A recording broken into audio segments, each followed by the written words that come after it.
Este não é um canal religioso. Não é uma tentativa de misturar crenças.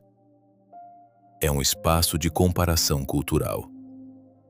Aqui, a pergunta é simples.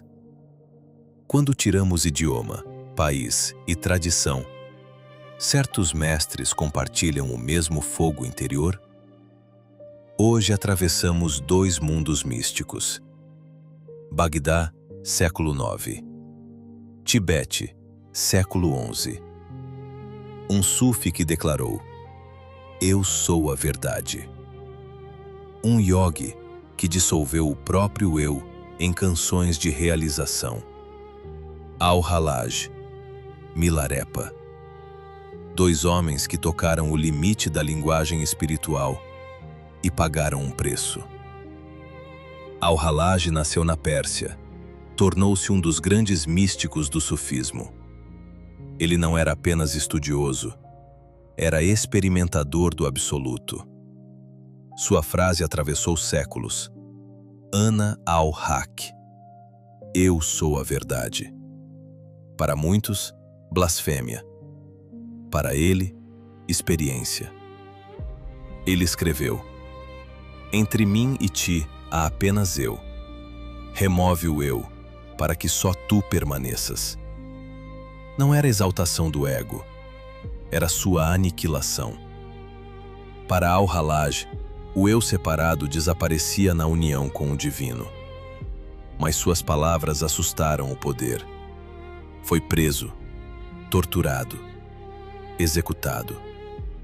Seu corpo foi queimado, suas cinzas lançadas ao rio. Mas sua frase sobreviveu. Agora, Milarepa.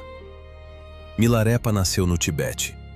Sua juventude foi marcada por vingança e magia destrutiva. Depois, arrependido, buscou transformação. Encontrou seu mestre. Passou por provas duríssimas. Foi quebrado por dentro. Depois viveu isolado em cavernas. Alimentava-se de urtigas. Cantava canções de realização espontânea. Ele dizia: "Quando percebi que mente e espaço são inseparáveis, o medo desapareceu." Milarepa não falava de Deus. Falava de natureza da mente. Falava de vacuidade luminosa. O eu desaparecia, mas não em Deus, na clareza da consciência. Agora veja a atenção. Al-Halaj diz: "Eu sou a verdade." Milarepa canta: "Não há eu separado." Um fala de união com o divino, o outro fala de dissolução na vacuidade. Metafísicas diferentes, experiência semelhante. Ambos atravessam o território perigoso, o desaparecimento do ego.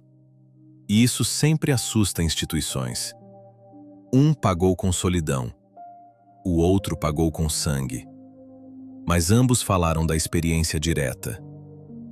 Agora pense no mundo de hoje. Vivemos em uma era de identidade inflamada. Eu sou isso. Eu sou aquilo. Eu defendo isso. Eu combato aquilo. Mas quem é esse eu? Al-Halaj perguntaria: "Você está disposto a desaparecer no amor?" Milarepa perguntaria: "Você já investigou quem é esse eu que sofre?" Talvez o maior medo moderno não seja morrer. Talvez seja dissolver a própria identidade. Ambos nos confrontam com algo desconfortável.